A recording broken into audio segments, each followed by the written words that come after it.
मित्रों, अभी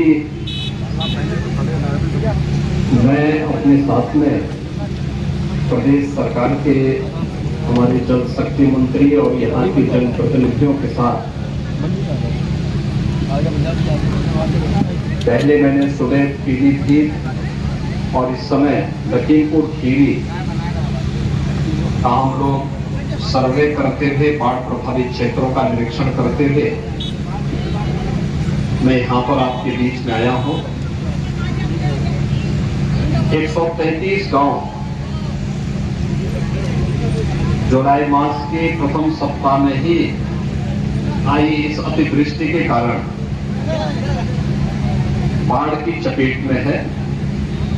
हजारों हेक्टेयर भूमि जो खेती की फसल की भूमि है वह फसल उससे प्रभावित हुई है। बाढ़ से बचाव के लिए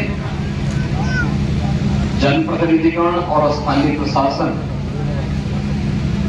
यहाँ पर अभी से पूरी तैयारी के साथ लगा हुआ है। आपने शारदा बैराज के पास और अन्य क्षेत्रों में भी देखा होगा कि समय पर बाढ़ बचाव के उपाय करने के कारण बहुत सारी जगह में अचानक आई इस बाढ़ के कारण जनधन की बड़ी हानि को रोकने में मदद मिली। आपके जो विधायकगण हैं, जनप्रतिनिधिगण हैं, इनके द्वारा जो प्रयास समय पे किया गया था, आज उसका परिणाम है कि बड़ी आबादी को हम लोगों ने इससे बचाने में मदद की। लेकिन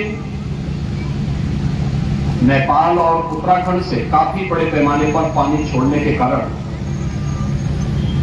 नदी में जलस्तर काफी वृद्धि हो गई थी, जिसके कारण जुलाई के प्रथम सप्ताह में ही बाढ़ की इस विभीषिका से जूझना पड़ रहा है।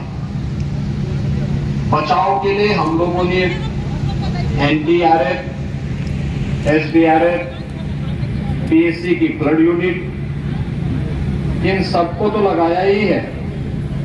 स्थानीय गोताखोर भी हैं। हर ग्राम पंचायत में नौकाओं की व्यवस्था के लिए भी कहा गया है। बाढ़ चौकियां भी यहाँ पर 38 बाढ़ चौकियां भी स्थापित की गई हैं।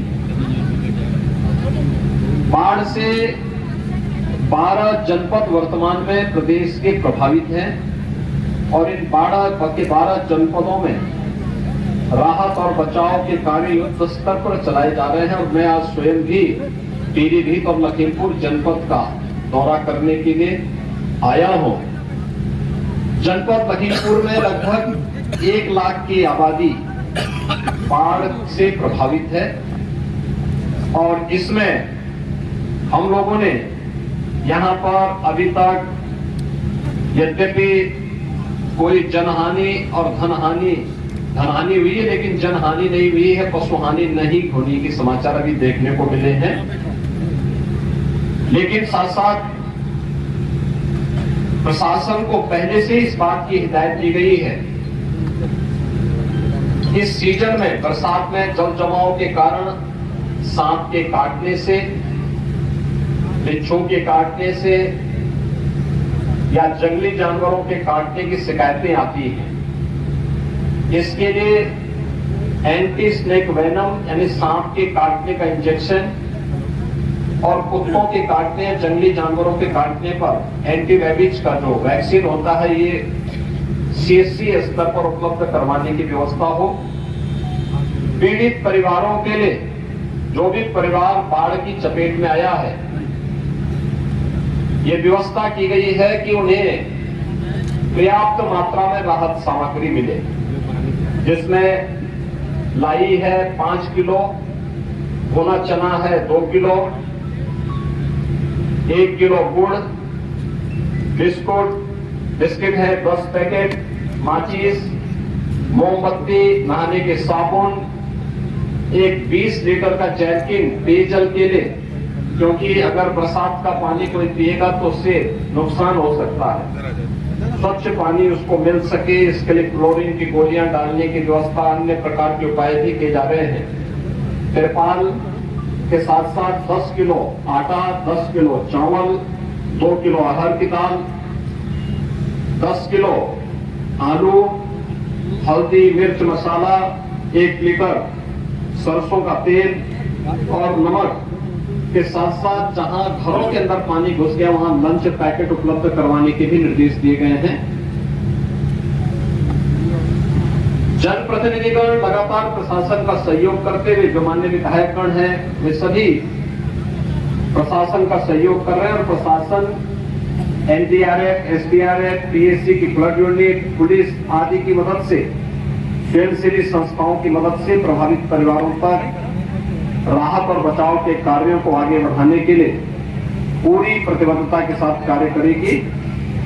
मैंने प्रशासन से भी और जनप्रतिनिधियों से भी प्रस्ताव मांगे हैं कि जो लोग नदी और तटबंध के बीच में हैं, हर बार बाढ़ की चपेट में आएंगे। अगर वे अपनी सहमति देंगे तो हम उनको सुरक्षित स्थानों पर बसाने की व्यवस्था करेंगे। इसके लिए उनके लिए आवास वगैरह बनाने की व्यवस्था करेंगे। जैसे कि लखीमपुर खीरी में पहले हम लोगों ने प्रधानमंत्री आवास योजना की एक मॉडल, एक पूरी नई कॉलोनी के रूप में उसे विकसित करने के कार्य किए हैं और यही कार्य हम लोग यहाँ पर उन बाढ़ पीड़ितों के बचाव के लिए करेंगे। जो भी लोग उससे प्रभावित होंगे या जो लोग उस प्रकार के प्रस्ताव